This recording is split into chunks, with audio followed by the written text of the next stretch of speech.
আসসালামু আলাইকুম ওয়া রাহমাতুল্লাহি ওয়া বারাকাতুহু। ওয়ালাইকুম ওয়ালাইকুম আসসালাম ওয়া আসসালাম। রাহমাতুল্লাহি ওয়া বারাকাতুহু। ভালো আছেন সবাই? জি আলহামদুলিল্লাহ।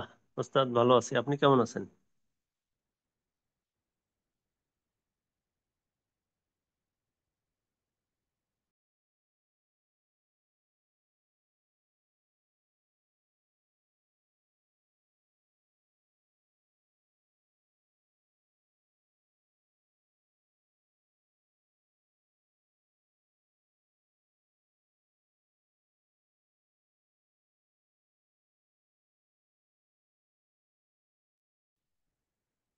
বিসমিল্লাহির রহমানির রহিম।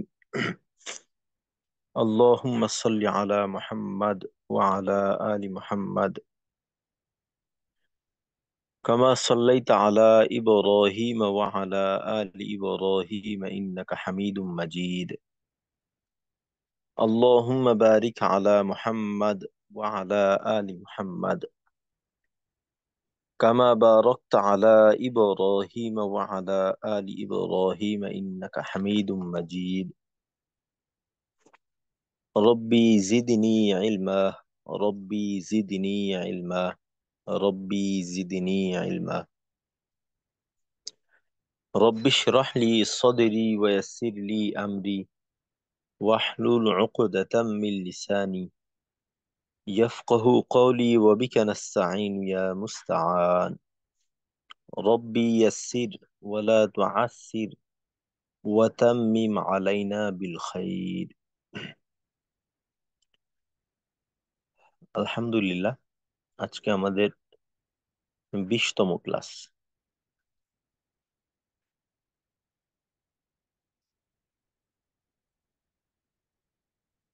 গত ক্লাসে আমাদের পিছনের বিষয়গুলো নিয়ে আলোচনা হয়েছিল। তো আজকে ইনশাল্লাহ আমরা পিছনের বিষয়েই থাকবো এবং মস্কের ব্যাপারে কিছু কথাবার্তা হবে। তা আগামীকালকের থেকে আমাদের মস্ক শুরু হবে ইনশাল্লাহ।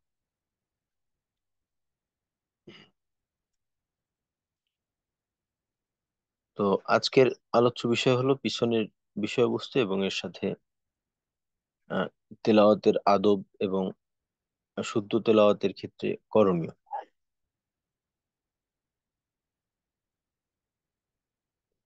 তো তেলাওয়াতের আদব বলতে গেলে, তেলাওয়াত যেহেতু একটা অত্যন্ত ফজিলতপূর্ণ, মর্যাদাপূর্ণ একটা আমল, যে জিনিস যত দামি ওইটাকে তত বেশি যত্ন সহকারে রাখতে হয়। ওইটার উপস্থাপনও অনেক সুন্দর হইতে হয়।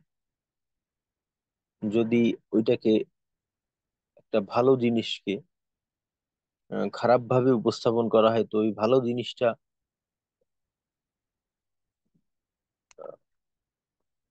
অমর্যাদা হয়ে যায় আর কি। তো তেলাওয়াতের ক্ষেত্রে বিশেষ আদব রক্ষা করা আমাদের জন্য খুবই গুরুত্বপূর্ণ একটা বিষয়। আমরা জানি যে তেলাওয়াতের সময় ফরজ গোসল, গোসল ফরজ এমন তো অবস্থায় তেলাওয়াত করে, এটা হলো হারাম। তো ওই ক্ষেত্রে তো তেলাওয়াত করা যাবেই না। যদি কেউ কোরআন স্পর্শ না করে মুখস্থ, অজু নেই, এই অবস্থায় যদি তেলাওয়াত করে তাহলে তেলাওয়াত করতে পারে, তবে এটা আদবের খেলাফ। তো তেলাওয়াতের জন্য প্রথমে যেটা দরকার ওইটা হলো অজু সহকারে তেলাওয়াত করা। যদিও মুখস্থ পড়ি, তারপরেও বা অজু হয়ে তেলাওয়াত করা। পরবর্তীতে জায়গার বিষয়টা, তো আহ, ভালো জায়গা অর্থাৎ পাক পবিত্র জায়গা, এমন জায়গায় তেলাওয়াত করা, তেলাওয়াতের পরিবেশে তেলাওয়াত করা। একটা বিষয় আমাদের অনেক সময় আমরা এটা অত বেশি খেয়াল করি না বা অনেকের জানাও নেই।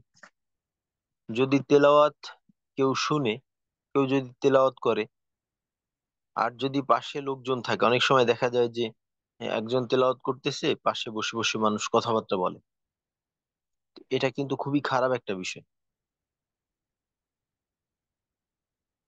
কারণ কোরআনের মাঝে আসছে, আল্লাহ রাব্বুল আলামিন বলেন যে যখন কোরআন তেলাওয়াত করা হবে, ফাসতামিউ লাহু ওয়া আনসিতু, যে তোমরা তখন চুপ থাকবে এবং ওইটা শুনবে। তো এটা আল্লাহর নির্দেশ। তো তেলাওয়াত চলতে থাকলে তো ওইটা শোনা আমাদের জন্য জরুরি, ওইটা শুনতে হবে। ওইখানে বসে কোনো কথাবার্তা বলা যাবে না, ওই দিয়ে খেয়াল করতে হবে। তো একটা হলো শ্রোতাদের জন্য শোনা এটা জরুরি। সে অন্য কোনো বাজে কিছু করতে পারবে না, কথাবার্তা বলতে পারবে না। এখন হয়তো তাকে আমার এর জন্য প্রস্তুত করতে হবে, অথবা এমন পরিবেশে তেলাওয়াত করতে হবে যেখানে এমন কোনো সমস্যা থাকবে না। তো পরিবেশ, ভালো পরিবেশ, তেলাওয়াতের পরিবেশ এটা নির্বাচন করা সবচেয়ে ভালো হয় পুরুষদের জন্য মসজিদে তেলাওয়াত করা। তবে ঘরে তেলাওয়াত করা এটাও জরুরি, কারণ হাদিসের মাঝে আসছে যে লা তাত্তাখিদুল বুয়ু, যে এইভাবে, এবারটা আমার ঠিক এখন মনে পড়তেছে না, যে তোমরা তোমাদের ঘরকে কবর বানিও না।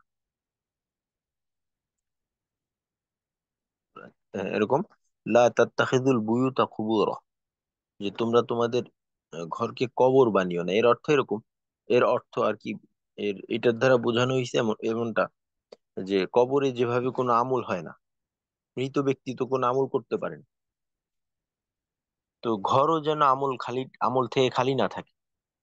তো এই জন্য জামাতে নামাজ পড়া এটা জরুরি বিষয়, কিন্তু সুন্নত এগুলাকে বাড়ি থেকে আদায় করে যাওয়াটাই ভালো।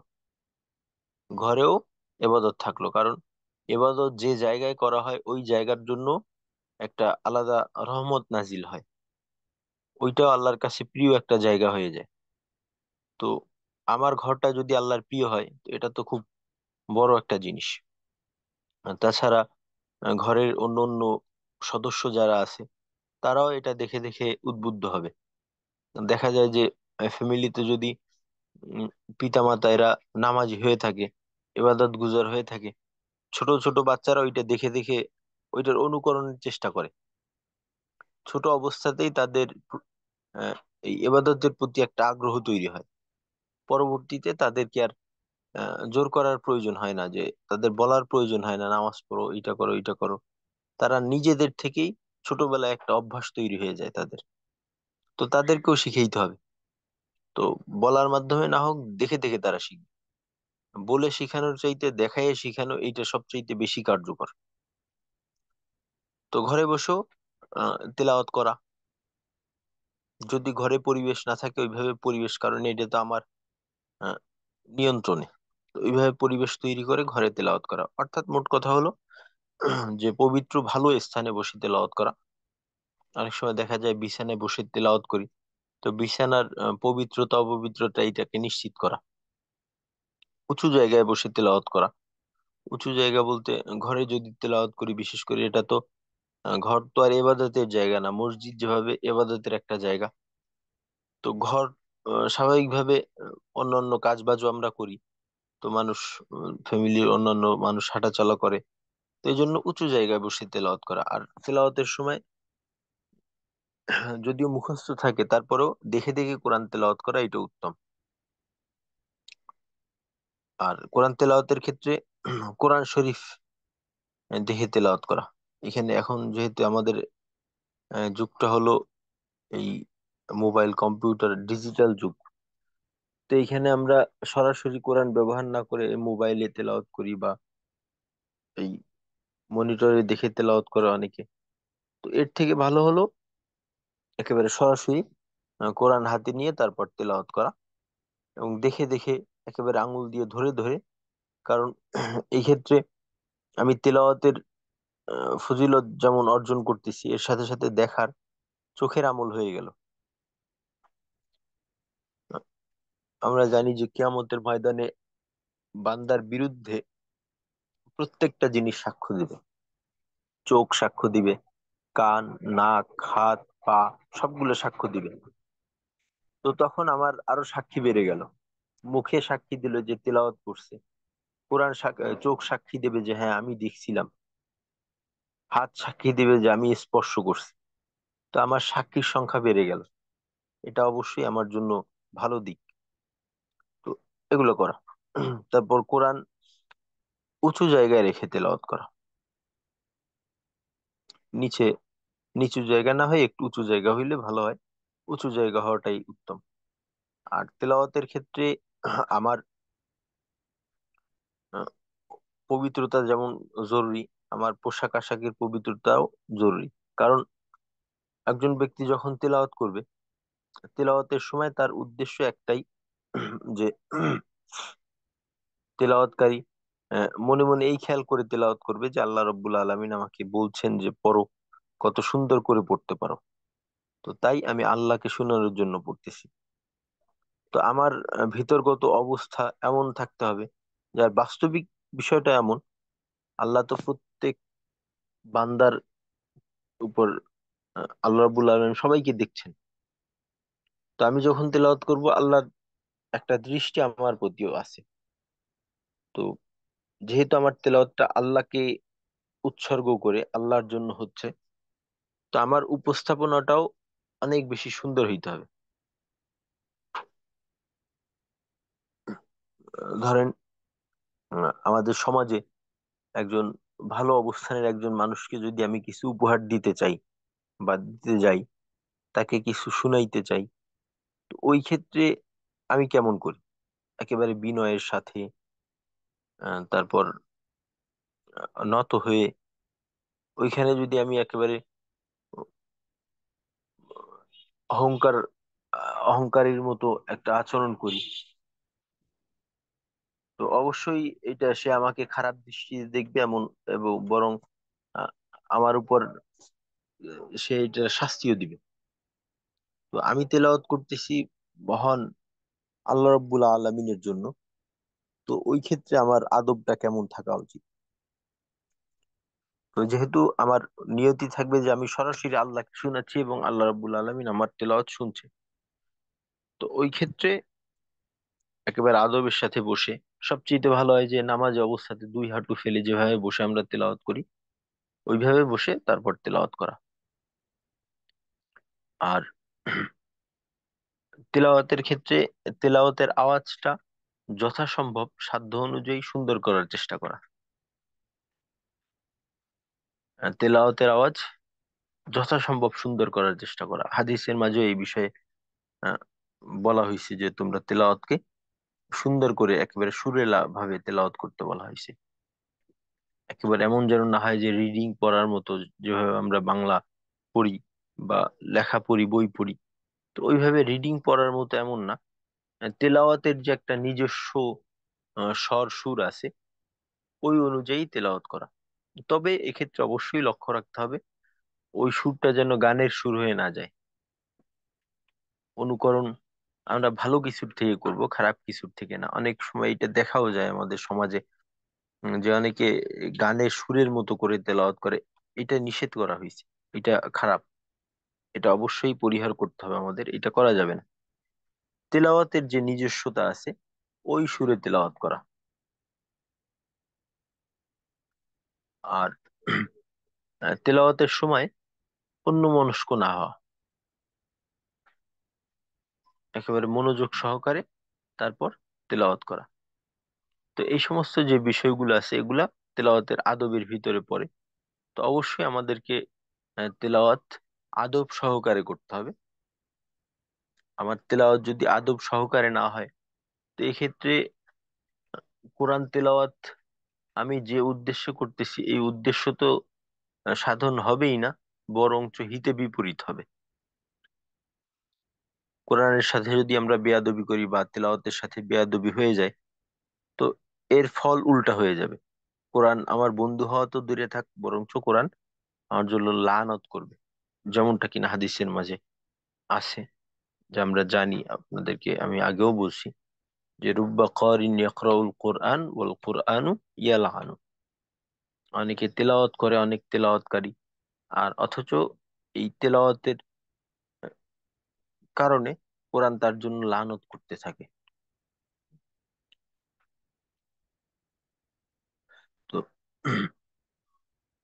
তেলাওয়াত অবশ্যই আমাদের আদবের সাথে হতে হবে। তো পরবর্তী বিষয় যেটা আসে, যে আমাদের শুদ্ধ তেলাওয়াতের জন্য করণীয় কি। তো আমাদের তেলাওয়াত সহি শুদ্ধ করার জন্য করণীয় হলো অবশ্যই তেলাওয়াতের বিধানাবলী আমাদের জানা। তেলাওয়াতের বিধানাবলী আমাদের জানা থাকা, তেলাওয়াতের জন্য আমার কি কি প্রয়োজন, সমস্ত প্রয়োজনীয় বিষয় এটা জানা থাকা, এবং এটার বাস্তবিক ভাবে একেবারে প্র্যাকটিক্যাল থাকা। প্র্যাকটিক্যালি যখন আমার আহ, তেলাওয়াত ঠিক থাকবে, তো তখন না আমি তেলাওয়াত করতে পারবো। তো এর সাথে আরো বেশ কিছু বিষয়, যেটা আসলে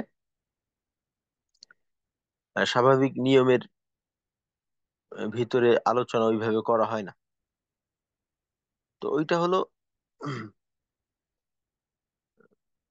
আমরা এটা অবশ্য জানি যে তেলাওয়াতের সময় আমাদের মৌখিক যে অবস্থানটা, ঠোঁটের একটা অবস্থান তেলাওয়াতের আওয়াজের ক্ষেত্রে বা কথা বলার ক্ষেত্রে গুরুত্বপূর্ণ একটা ভূমিকা পালন করে। আপনি একটা হরফ তার মাখরাজ থেকে যত সুন্দর করে আহ, উচ্চারণ করেন না কেন, ওই আওয়াজটা প্রকাশের যে জায়গাটা, ওইটাকে আপনার ওইভাবে রাখতে হবে। একটা আওয়াজ খুব সুন্দর করে আপনি মাখরাজ ব্যবহার করলেন, কিন্তু ওই আওয়াজটা প্রকাশ করার ক্ষেত্রে আপনি বাধা দিলেন, বা আমি বাধা দিলাম, তো তখন আমার এই যে কষ্ট, এইটা বৃথা যাবে। তো এজন্য তেলাওয়াতের সময় আহ, এই জবরের সময় আমাদের যেভাবে ঠোঁটের অবস্থান থাকার কথা ওইভাবে রাখা, জেরের সময়, পেশের সময়, জজমের সময় যেমনটা যেমন হওয়া উচিত, ওই রকম করে তারপর আমাদের আহ, তেলাওয়াত করতে হবে। তো এতে করে যদি আমার সবকিছু জানা থাকে বা ওইভাবে চর্চা থাকে, তো আমার তেলাওয়াতটা আরো সুন্দর হবে। আর আহ, তেলাওয়াতের ক্ষেত্রে যদি কারো তেলাওয়াত সহি শুদ্ধ না থাকে,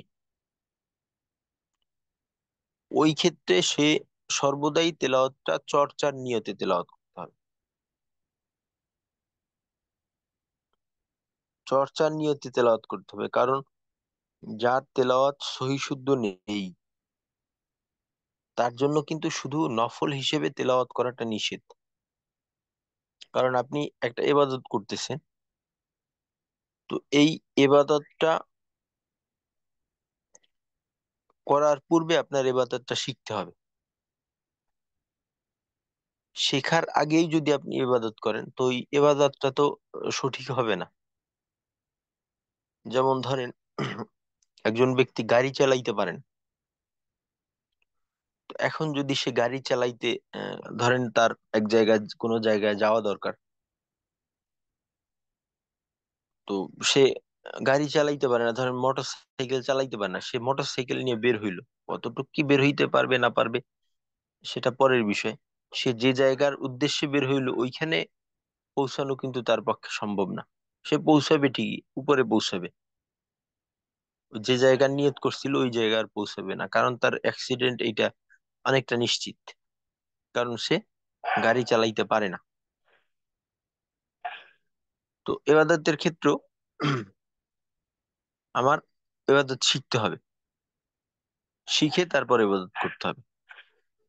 তো এখন কারো যদি তেলাওয়াত সহি শুদ্ধ না থাকে, অবশ্যই তার নফল নিয়ত না করে তার চর্চার নিয়তে নিয়ম কানুন জেনে তারপর তেলাওয়াত করতে হবে। সে নফল নিয়ে এবাদতের নফল তেলাওয়াতের নিয়ত করবে না। আর তেলাওয়াতের ক্ষেত্রে, শুদ্ধ তেলাওয়াত করার ক্ষেত্রে পূর্বে যেমনটা বললাম যে আমাদের নিয়ম কানুন অবশ্যই জানা থাকতে হবে। তারপর যেটা আসে ওইটা হলো যে আমাদের কিন্তু প্রত্যেকটা ক্ষেত্রে সমস্যা হয় না। দেখা যায় যে তেলাওয়াতে যদি 100টা বিষয় থাকে, তো এর ভিতর দেখা যায় আমার 10টা 20টা বিষয়ে সমস্যা হয়।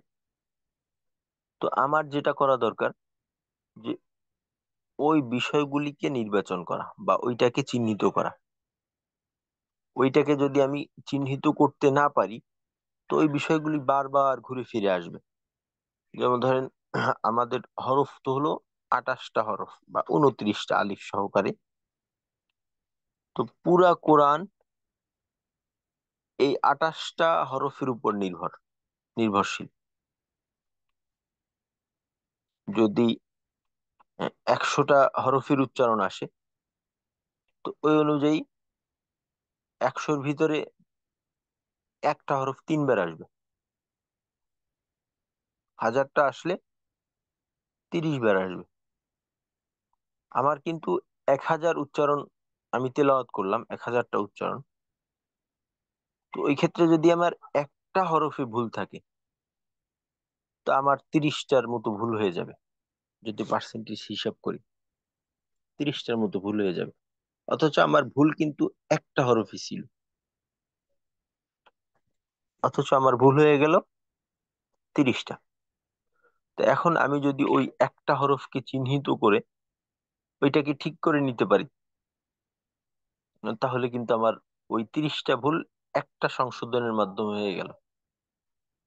তো এই জন্য ওই হরফকে নির্বাচন করা। আমরা অনেক ক্ষেত্রে যেটা করি যে তেলাওয়াত করতেছি করতেছি, একটা হরফে একটা উচ্চারণের সমস্যা, তো আমি ওই হরফটাকে আলাদা না করে ওই শব্দটাকে বারবার পড়ার চেষ্টা করি।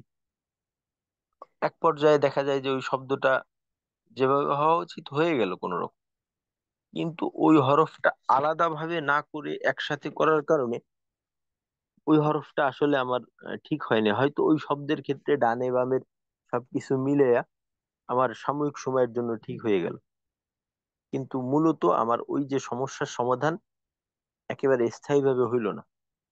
তো এই জন্য ওইটাকে আলাদা করে ওর উপর, ওর যত ধরনের, ধরেন একটা হরফের উচ্চারণের কয়টা রূপ হইতে পারে, একটা হরফের উচ্চারণের 6টা রূপ হইতে পারে বলা যেতে পারে। কারণ তাসদিদ তো জজমের ভিতরে আর হরকতের ভিতরে চলে আসে। ধরেন আমার দদে ভুল হয়, তো দদের উচ্চারণ জবর জের পেশ। তারপর 6টা বলা যায় না, বরং 5টা বললে, 4টা বললেই চলে। জবর জের পেশ এবং জজম, জজমের একাংশ। যেমন ব, দুই, বু, আও, আব। এই যে বাকি যে দদের অবস্থাগুলো আছে, ইয়, উ, তো জবর দিয়ে জজম পড়লে যে কথা, জের পেশ দিয়ে জজম পড়লে প্রায় একই রকম। তবে পেশের ক্ষেত্রে, জেরের ক্ষেত্রে এটাও সাথে নিয়ে নেওয়াই ভালো। তারজিদের সাথে সতর্কতামূলক নিয়ে নিলাম, বাকি ওগুলা এর ভিতরে চলে আসে। তো এককভাবে যদি এটাকে দেখে নিই, তো আমি কয়েকবার দেখলে এটার একটা পরিবর্তন আসবে, যদি নিয়ম কানুন ওইভাবে জানা থাকে। তো এইভাবে আমরা আমাদের প্রস্তুতি নিব, বা আমরা আমাদেরকে নিজেদেরকে তৈরি করব। তো এইভাবে যদি করতে পারি, তো ইনশাল্লাহ আমাদের জন্য তেলাওয়াতকে সহি শুদ্ধ করাটা অনেকটা সহজ হবে। আর আরেকটা হলো, আহ, ভালোর কোনো শেষ নেই। কোরআন এমন একটা বিষয় যার পরিধি, যার সীমা এবং গভীরতা, এটা হলো আপনার, এটা কোনো নির্ধারিত না, ব্যাপক। আপনি তেলাওয়াতের সাইড বলেন বা এর অর্থ ব্যাখ্যার সাইড বলেন, এটা একটা বিষয়ে যে একটা আয়াতের বিভিন্ন দিক থাকে, বিভিন্ন দিক।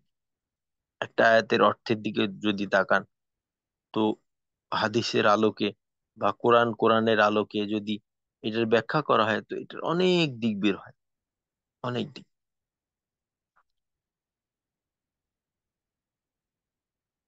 তো ভালোর কোনো শেষ নেই।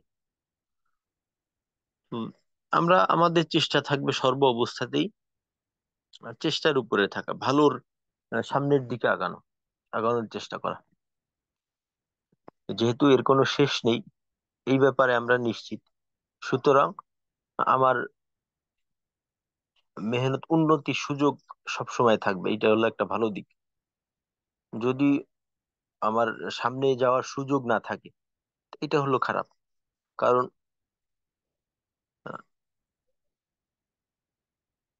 কোনো কাজের যদি একটা শেষ সীমা থাকে, আমি শেষ সীমায় পৌঁছে গেলাম বা চরম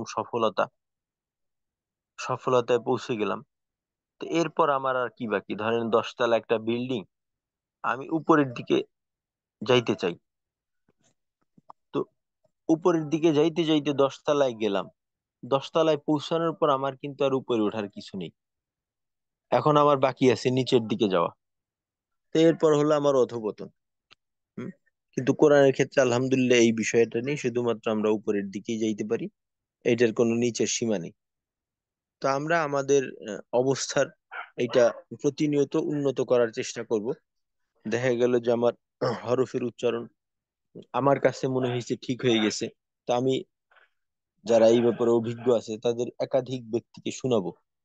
যদি দেখা যায় যে তাদের দৃষ্টিতে কিছু আসে, কোনো বিষয় ধরা পড়ে, তো ওইটা সংশোধন করব। তো সবার কাছ থেকে যদি আমি একটা স্বীকৃতি পাই, যে সবাই বললো যে হ্যাঁ ঠিক আছে, তো ওই ক্ষেত্রে আমি অন্য বিষয়ের দিকে যাই বা এই বিষয়টা আরো সুন্দর করি। যেমন ধরেন তেলাওয়াতের সুরের বিষয়টা আছে, এটাও যেহেতু গুরুত্বপূর্ণ একটা বিষয়, হাদিসের মাঝে এই ব্যাপারে উদ্বুদ্ধ করা হয়েছে। তো ওই বিষয়টাও আমরা জানার চেষ্টা করব, কারণ কোরআনের এই জ্ঞানের কোনো শেষ নেই। তারপর তাজবিদের বিষয়াদি আমরা সাধারণত যে আলোচনা গুলা করি, এর ভিতরে কিন্তু সীমাবদ্ধ না, এর অনেক দিক আছে, অনেক দিক। তা আমরা আমাদের এই অবস্থার উন্নতির চেষ্টা প্রতিনিয়ত ইনশাল্লাহ করেই যাব।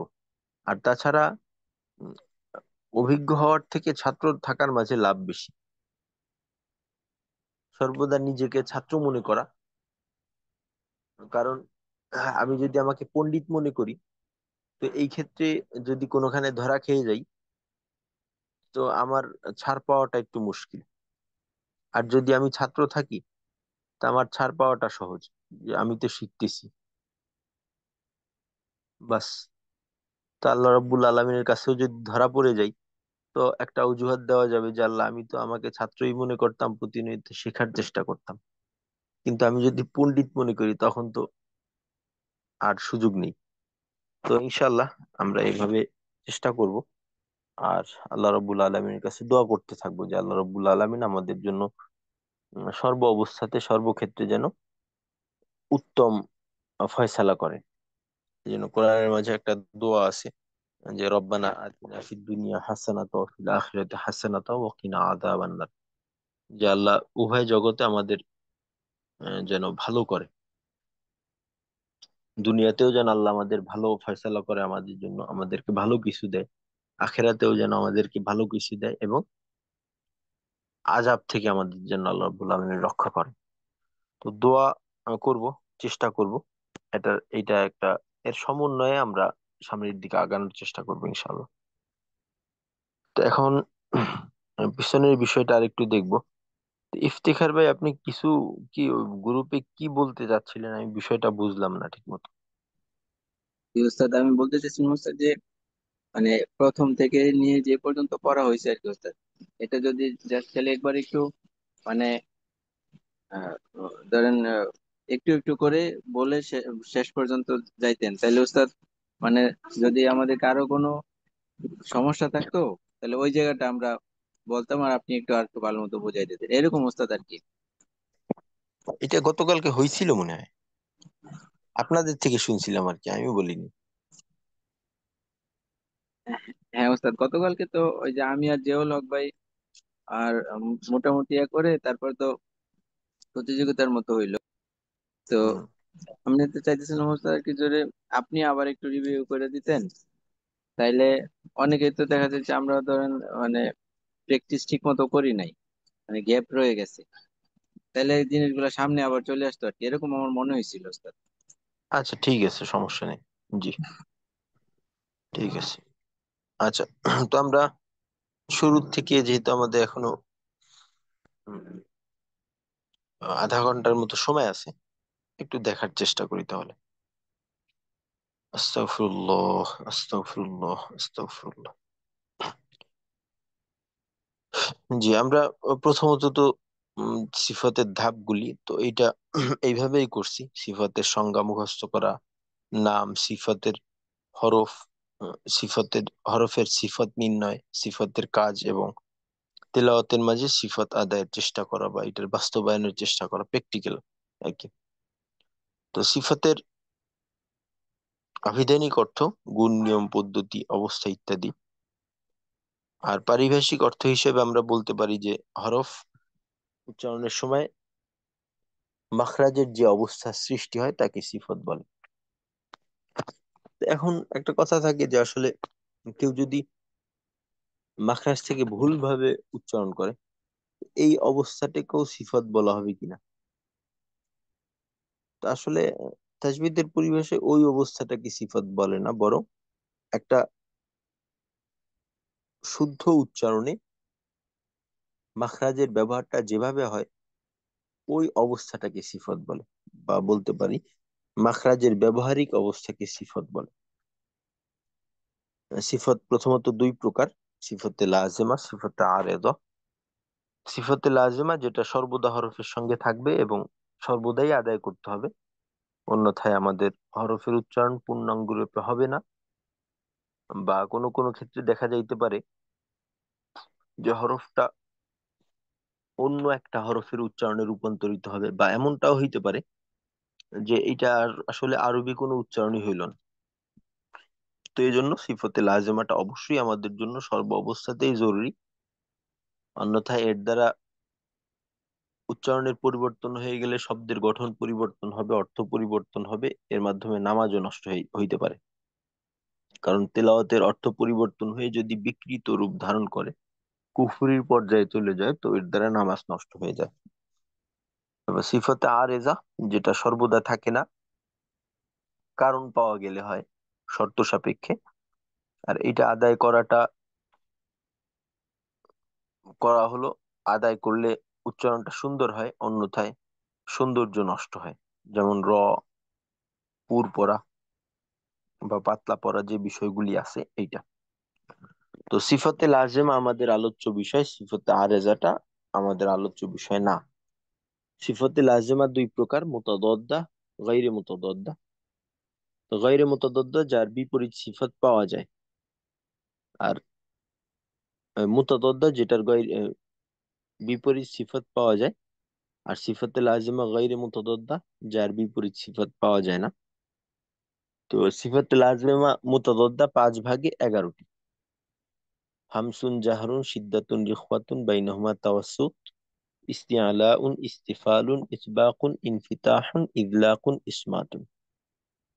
আর সিফতে লাজিমা গায়রে মুতাদাদ্দা হইল 7টা: সফির, কলকলা, লিন, ইনহিরাফ, তাকরার, তাফাশশি, ইস্তিতালা। তো আরো দুইটা সিফতের আলোচনা আমরা করছিলাম, খফা এবং গুন্না। তো এই দুইটাকে যোগ করলে সিফতের সংখ্যা হয়ে যায় 20টা, অন্যথায় 18টা। তো সিফতে লাজেমা মুতাদদ্দার প্রথম ভাগ হামস এবং জাহার। হামসের হরফ 10টি: ফা, হা, সা, হা, শিন, খ, সদ, সিন, কাফ, তা। একসাথে আমরা ফাহাসাহু শাখসুন সাকাত এইভাবে বলতে পারি। আর বাকি যে হরফগুলি আছে 18টা হরফ, ওইটা হলো জাহারে।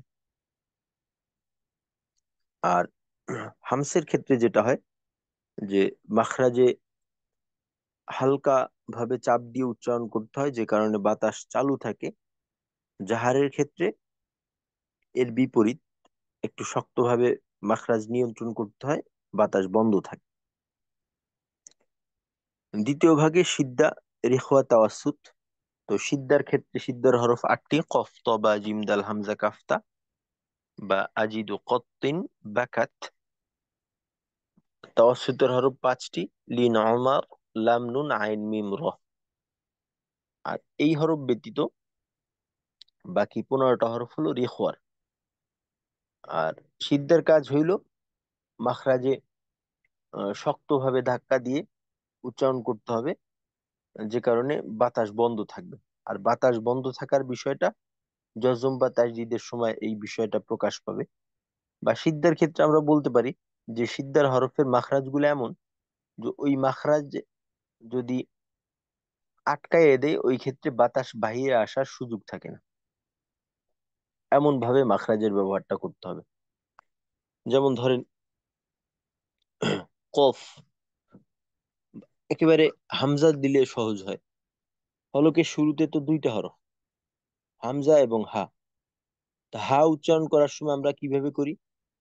যে আহ, এই যে জজম দিলাম, বা হা, হা উচ্চারণ করার সময় কিন্তু হলকের শুরুতে একটু চাপ দিলাম, হালকা চাপ।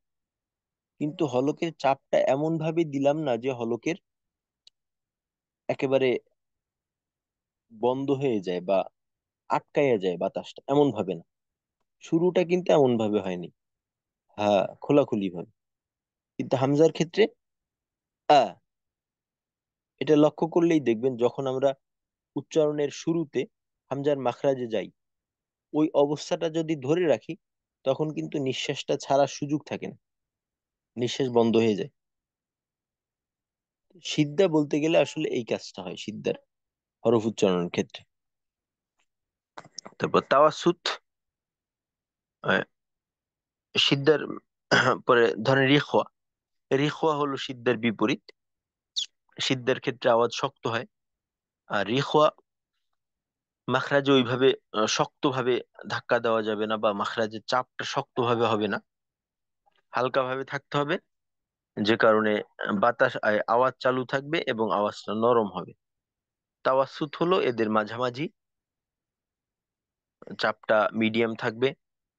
বাত তারপর আওয়াজটা নরমও হবে না, শক্ত হবে না। আর পরবর্তী বিষয় হলো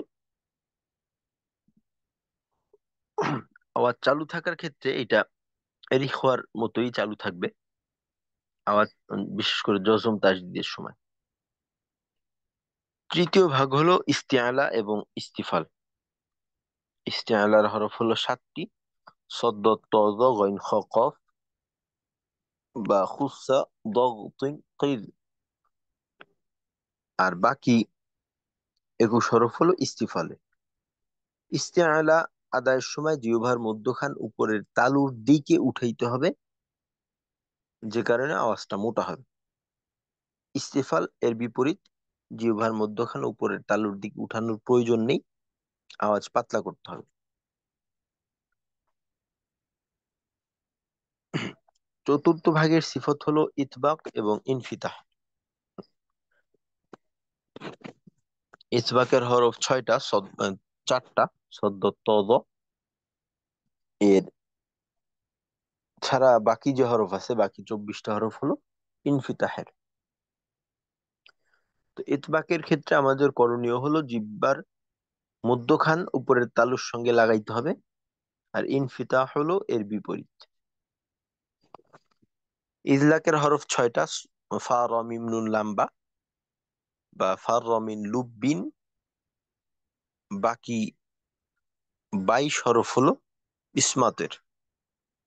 ইজলাকের ক্ষেত্রে যেটা হয়, এটা আমাদের করতে হয় না, এইটা হয় আর কি, যে ইতবাকের হরফগুলির মাখরাজ জিহ্বার কিনারা, শেষ সীমা বা ঠোঁটে হওয়ার কারণে হরফের উচ্চারণগুলো দ্রুত সহজে হয়ে যায়। মাখরাজ আওয়াজটা আহ, বেশি সময় থাকে না, দ্রুত মাখরাজ থেকে আওয়াজটা পৃথক হয়ে যায়, বা মাখরাজের ব্যবহারটা হয়ে যায়। ইসমাতের ক্ষেত্রে একটু স্থিরতার সাথে মাখরাজের ব্যবহারটা হয়, এখানে তাড়াহুড়া থাকে না। এই হলো সিফাতে লাজেমা মুতাদাদ্দা। আর সিফাতে লাজেমা গায়রে মুতাদাদ্দা 7টি। তো প্রথমত সফির। সফিরের ক্ষেত্রে যেটা হয়, যে সফিরের হরফগুলা উচ্চারণের সময়, সফিরের হরফ 3টা: ফা, সদ, সদ, সিন, জা। সফিরের হরফ উচ্চারণের সময় তার আওয়াজের সাথে একটা অতিরিক্ত আওয়াজ বের হয়, যে চড়ুই পাখির আওয়াজের ন্যায়। সদের ক্ষেত্রে, সিনের ক্ষেত্রে বলা হয় যে পঙ্গপাল বা টিড্ডির আওয়াজের মতো আওয়াজ। তারপর জায়ের ক্ষেত্রে মৌমাছির আওয়াজের ন্যায় আওয়াজ বের হয়। তো এইটা হলো সফিরের বিষয়। দ্বিতীয়ত হলো কলকলা। তো আমরা জানি যে কলকলা হরফ হইলো পাঁচটা: কফ, ত, বা, জিম, দাল।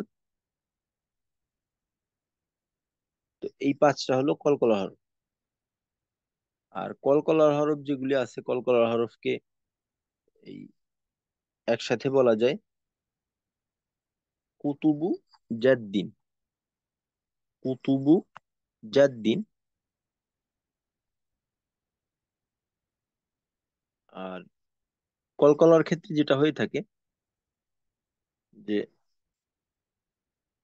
কলকলা হরফ গুলা উচ্চারণের সময় মাখরাজে জোরে ধাক্কা লাগে, যেহেতু কলকলা হরফে আমরা জানি যে জাহার এবং সিদ্ধা এই দুইটা সিফত পাওয়া যায়।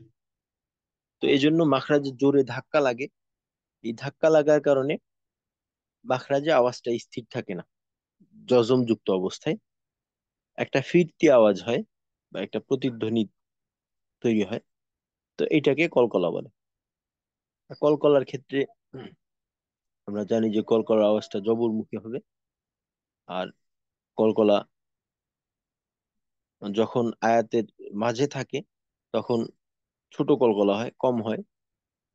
আর যখন আয়াতের শেষে তাসদিদ মুক্ত থাকে তখন হয় মধ্যম।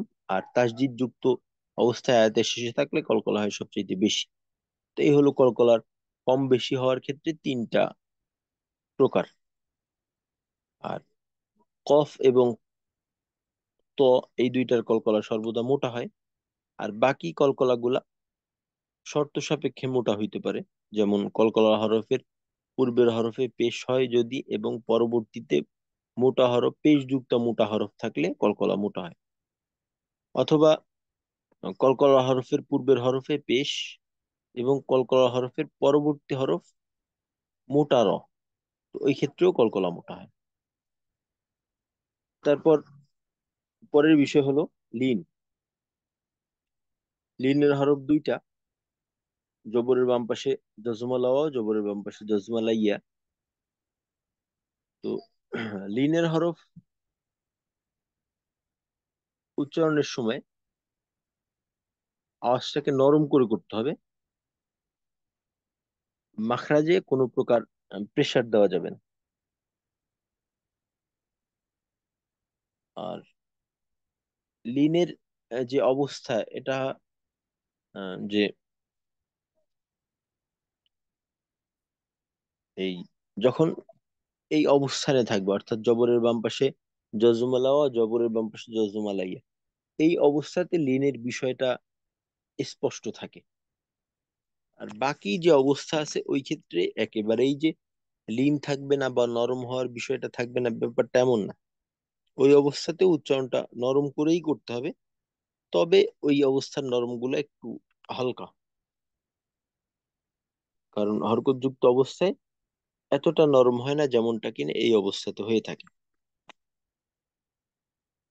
পরবর্তী চতুর্থ হলো ইনহেরফ। ইনহেরফের হরফ হইল দুইটা: র এবং লাম। তো ইনহেরফের কাজ হইল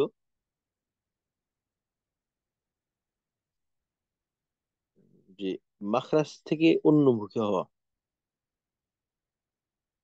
অর্থাৎ র হরফ উচ্চারণ হওয়ার পর, অর্থাৎ মাখরাজ থেকে র এর জন্য, র এর যে মাখরাজ আছে ওই মাখরাজ থেকে পৃথক হইলেই তো উচ্চারণটা হয়ে যায়, আওয়াজটা বের হয়ে যায়।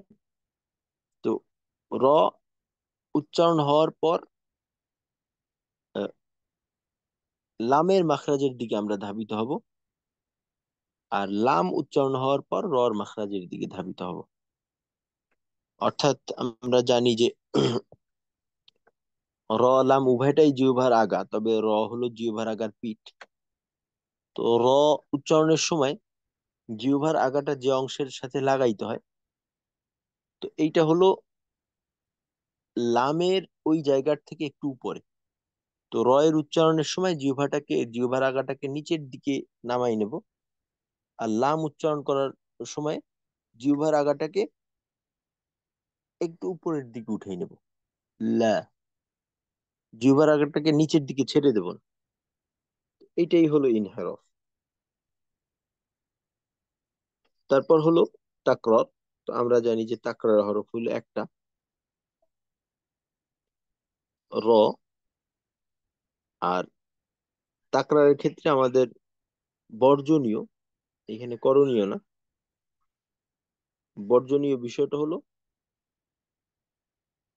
আহ, র উচ্চারণের সময় জিহ্বার আগাটা তার মাখরাজের সাথে একাধিকবার আহ, যুক্ত হওয়ার সম্ভাবনা থাকে, বা হয়েও যায়, যে কারণে আওয়াজ একাধিকবার হয়ে যায়, যেমন অর। তো এই এমনটা হওয়ার সুযোগ না দেওয়া, একবারে মাখরাজ থেকে পৃথক হওয়া, দ্বিতীয়বার যেন মাখরাজের সাথে আমরা যুক্ত না হই। বিশেষ করে জসম তাসদিদের সময় বিষয়টাকে আমাদের বিশেষভাবে লক্ষ্য করা উচিত। যেমন আর, ইর, আর রহমান, আর রহিম, তো এখানে যেন আর রহমান, আর রহিম এমনটা না হয়।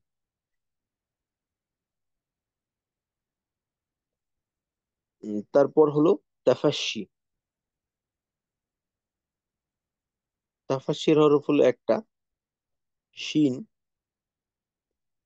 তো শিন উচ্চারণের সময় মুখের ভিতর বাতাস ছড়াই পড়বে, যেমন সা। এখানে মুখের ভিতরে এই বাতাসটা কিন্তু বাহিরের দিকে আসবে, তবে যতটা ছড়ায় মুখের ভিতর অতটা বাহিরের দিকে প্রকাশ পায় না। আর পুরো মুখের ভিতর ছড়াই পড়ে বাতাসটা। এইটাই হলো তাফাস্সির বিষয়। আর এই কাজটা শিন উচ্চারণ করতে গেলে আমাদের জন্য বিশেষ করে অটোমেটিকলি হয়ে যায়, এটার জন্য আমাদের আলাদা কিছু করার প্রয়োজন হয় না। সর্বশেষ সিফাত হলো ইস্তিতলা। তা আমরা জানি যে ইস্তিতলার হরফ হলো একটা, বদ। আর ইস্তিতলার ক্ষেত্রে যেটা হয় যে মাখরাজটা দীর্ঘ হয়, অর্থাৎ মাখরাজের দৈর্ঘ্য অনেক বেশি। অন্যান্য মাখরাজের জায়গাটা হলো ছোট, এরিয়াটা ছোট, কিন্তু ইস্তিতলার ক্ষেত্রে এটা লম্বা, লম্বা একটা জায়গা। অর্থাৎ জিহ্বার গোড়ার কিনারা থেকে নিয়ে একেবারে জিহ্বার আগার কিনারা পর্যন্ত লম্বা একটা এরিয়া নিয়ে দদের মাখরাজটা ব্যবহার করা হবে, বা দদের উচ্চারণের জন্য এই জায়গাটা ব্যবহার করা হবে। এটাই হলো ইস্তেতলার বিষয়। যদিও আহ দদের মাখরাজের ক্ষেত্রে বলা হয় যে জিহ্বার গোড়ার কিনারা, তো এইভাবে বললে বোঝা যায় যে অল্প একটু জায়গা। আসলে বিষয়টা মোটেও এমন না, এটা দীর্ঘ একটা জায়গা নিয়ে তারপর এই দদের উচ্চারণটা হয় আর কি। তো ইস্তেতলার দ্বারা এই বিষয়টাই বোঝানো হয়েছে।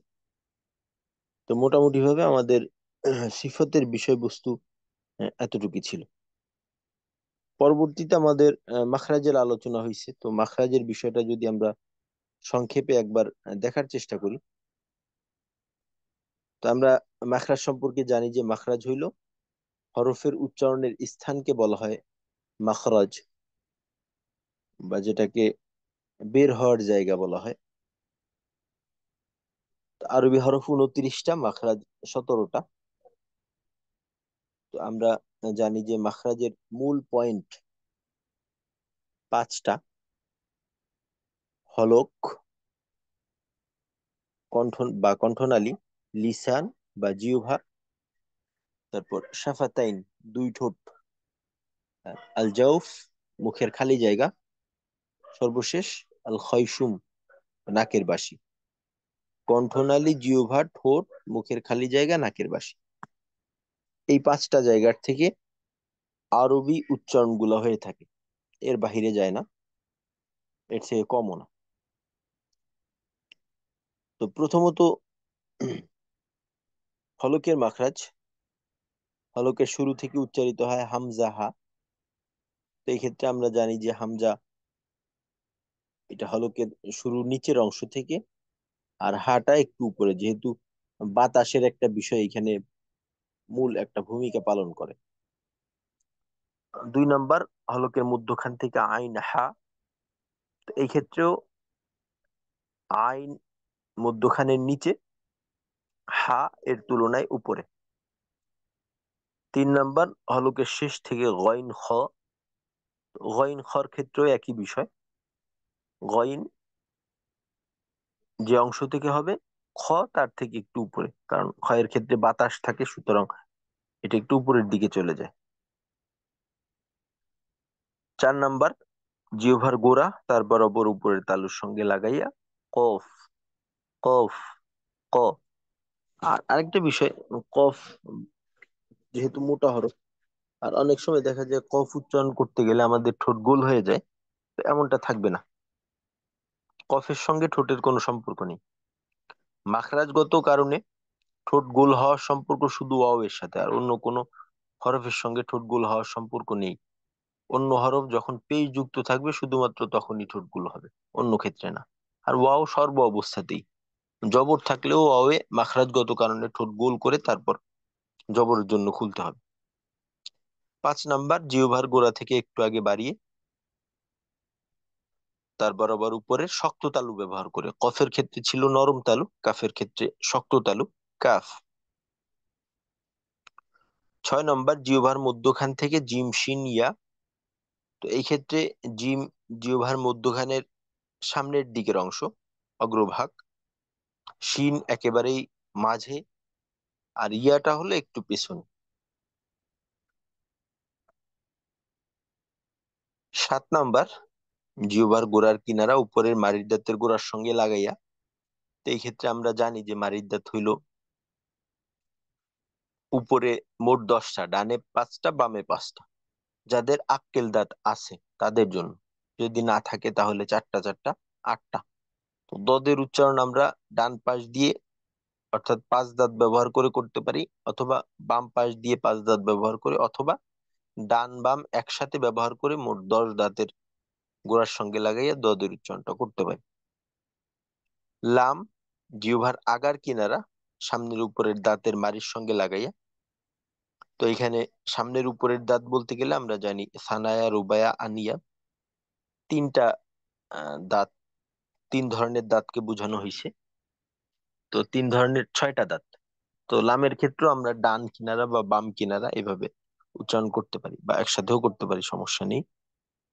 নুন হলো জিহ্বার আগা তার বরাবর উপরের তালুর সঙ্গে লাগাইয়া। তো লামের ক্ষেত্রে যে পয়েন্টে লাগে আসলে নুনের ক্ষেত্রেও ওই পয়েন্টেই লাগে, তবে নুনের ক্ষেত্রে ডান বামের সুযোগ নেই, একেবারে জিহ্বার আগার মিডিল বরাবর ব্যবহার করে তারপর উচ্চারণ। র, জিহ্বার আগার পিঠ তার বরাবর উপরের তালুর সঙ্গে লাগাইয়া র, রি, রু। আর পিঠ বলতে গেলে উপরের দিক, নিচের দিক না। 11 নাম্বার, জিহ্বার আগা সামনের উপরের 2 দাঁতের গোড়ার সঙ্গে লাগাইয়া ত, দাল, তা। তো ত এর ক্ষেত্রে আমরা একেবারেই গোড়ার যে অংশে লাগাবো, দাল তার ক্ষেত্রে তুলনামূলকভাবে একটু নিচে, কারণ যেহেতু ত এর ক্ষেত্রে জিহ্বার পেছনের দিকে গোড়া মাঝে কাজ থাকার কারণে একটু পিছুটা থাকে জিহ্বায়। তো এই পার্থক্যটা আসলে ওইভাবে লক্ষ্য করা যায় না, সূক্ষ্ম পার্থক্য আর কি। চিত্রের মাঝে চিত্র দিয়ে ওইটা বোঝানো উদ্দেশ্য আর কি, ওইটাই বোঝানো হয়েছে। তো 12 নাম্বার মাখরাজ, জিহ্বার আগা সামনের নিচের 2 দাঁতের পেট আগার সঙ্গে লাগাইয়া সদ, সিন, জা। তো সদের ক্ষেত্রে জিহ্বার আগা একেবারেই সামনের উপরের 2 দাঁতের আগার সঙ্গে লাগাবো, আর দাঁতের সঙ্গে দাঁত না লাগাই একটু পৃথক রাখার চেষ্টা করব।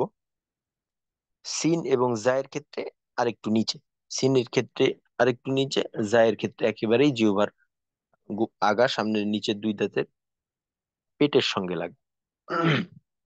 বা এখানে আমরা সিন যা 1 পয়েন্ট তো বলতে পারি, কারণ এখানে পার্থক্যটা সামান্য। 13 নম্বর, জিহ্বার আগা সামনের উপরের দুই দাঁতের আগার সঙ্গে লাগাইয়া ল জাল সা। তো এক্ষেত্রে ল উচ্চারণ করার সময় জিহ্বার আগা দাঁতের আগা একেবারেই একই পয়েন্টে থাকবে। জাল এবং সা উচ্চারণ করার সময় জিহ্বার আগাটা দাঁতের আগা সীমানার থেকে একটু বাহিরের দিকে আসবে। এটা একটু, একটু বলতে একেবারেই কম, এটা অনেকটা বের করে দিলাম এমনটা না। 14 নম্বর, মাখরাজ নিচে ঠোঁটের পেট সামনের উপরের দুই দাঁতের আগার সঙ্গে লাগাইয়া। তো এখানে নিচের ঠোঁটের পেট বলতে গেলে ঠোঁটের ভেজা অংশ, শুকনো অংশ না, ভিতরের দিকের অংশ। 15 নম্বর, দুই ঠোঁট থেকে ওয়াও বা মিম। তো বা হলো ঠোঁটের ভিজা জায়গা, মিম হলো ঠোঁটের শুকনা জায়গা, আর ওয়াও হলো দুই ঠোঁট গোল করে তারপর উচ্চারণ করতে হবে।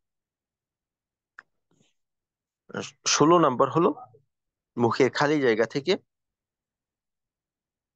আহ, মদের হরফ উচ্চারিত হয়।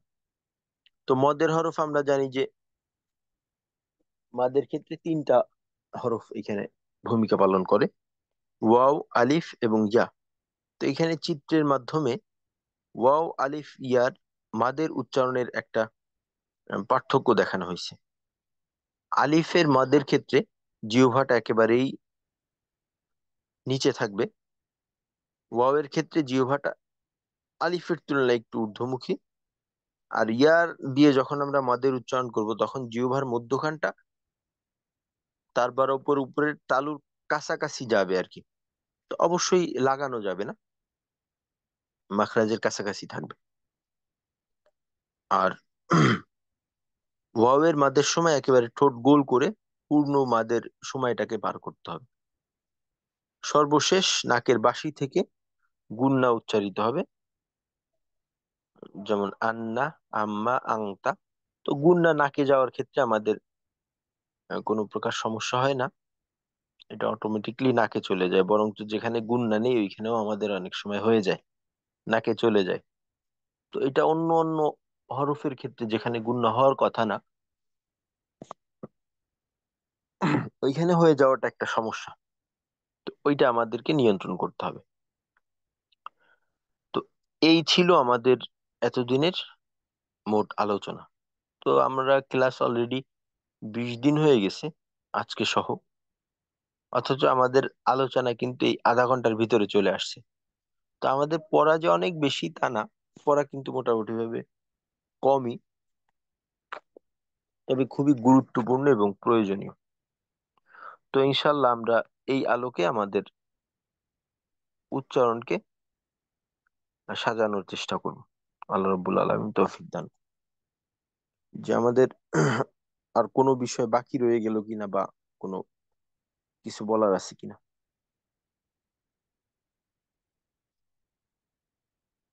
জি, জিয়াউল হক ভাই।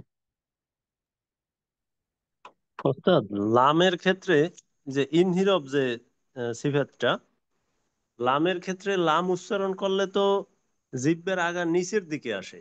রয়েরটা ঠিক আছে, রয়ের ক্ষেত্রে যেহেতু লামের দিকে আসবে তো নিচেই আসে, কিন্তু লাম তো ওস্তাদ তাইলে ওই ইনহিরব সিফাত তো আদায় হয় না তাইলে। আচ্ছা, লামের ক্ষেত্রে নিচে আসা বলতে গেলে জিহ্বার আগাটা নিচে না নিয়ে একটু উপরের দিকে রাখা, এটা রাখতে হবে। যেমন ধরেন লা, লা। আর যদি বলি লা, লা, আওয়াজের পার্থক্যটা একটু ভালোভাবে খেয়াল করলে বোঝা যায়। নিচে না আনলে লা, নিচে আনলে লা, লা, লা, লা। এখানে আওয়াজটা একটু নিয়ন্ত্রিত থাকে। আর নিচে আনলে অনেক ক্ষেত্রে বাতাস বের হয়ে যাওয়ার একটা সুযোগ তৈরি হয়। এভাবে চেষ্টা করবেন ইনশাল্লাহ। মাখরাজ থেকে জিহ্বা আহ, মাখরাজে লাগানো অবস্থায় তো আওয়াজ হয় না উস্তাদ, জিহ্বা না না যখন বা পৃথক হয় তখন আওয়াজটা হ্যাঁ, হয়। হ্যাঁ, জিহ্বা পৃথক যখন হবে পৃথকটা জিহ্বাটাকে একটু উপরের দিকে টান দিয়ে করা, রয়ের ক্ষেত্রে নিচের দিকে ছেড়ে করা, লামের ক্ষেত্রে একটু ঊর্ধ্বমুখী রেখে পৃথক করা। জি উস্তাদ, রয়েরটা সহজেই হয় কিন্তু লামেরটা হ্যাঁ, রয়েরটা সহজ হয়। একটু কষ্ট করতে হয়। এইটা জি দুই উস্তাদ। একদিন খেয়াল করলেই দেখবেন আসলে বিষয়টা অত কঠিন হবে না। হয়তো ওইভাবে অভ্যাস না থাকার কারণে একটু সমস্যা হইতে পারে শুরুতে।